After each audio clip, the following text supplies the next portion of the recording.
Donc la stratégie du projet se base sur les méthodes issues de l'agroécologie, qui, je le suis persuadée, permettent vraiment de répondre aux défis climatiques et alimentaires auxquels font face un pays comme le Mali, comme dans d'autres pays du Sahel.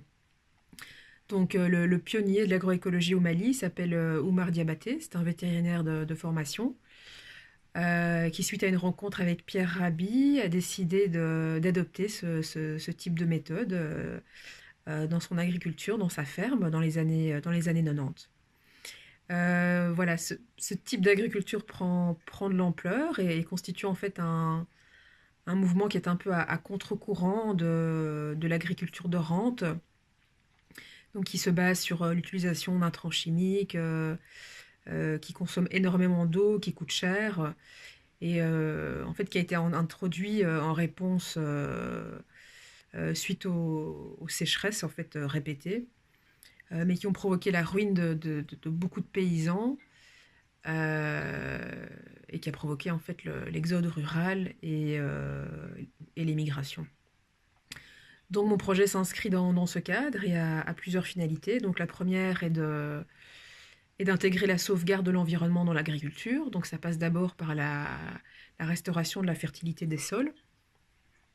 Donc en y apportant un maximum de matière organique, qu'elle soit végétale ou animale, donc directement sur le sol ou par la plantation de ce qu'on appelle des arbres fertilisants.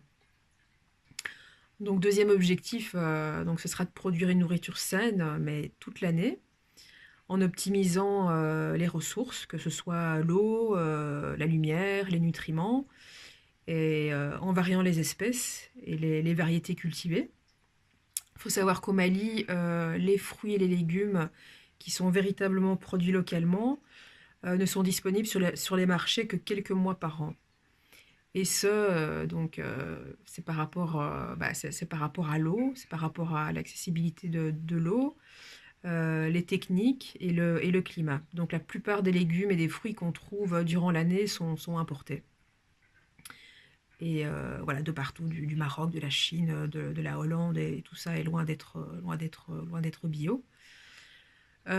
Troisième objectif à long terme, ce sera, voilà, une fois que le projet sera bien avancé, euh, qui portera ses fruits, ce sera de tenter d'influer en fait sur les pratiques des agriculteurs de la localité, afin qu'ils puissent à leur tour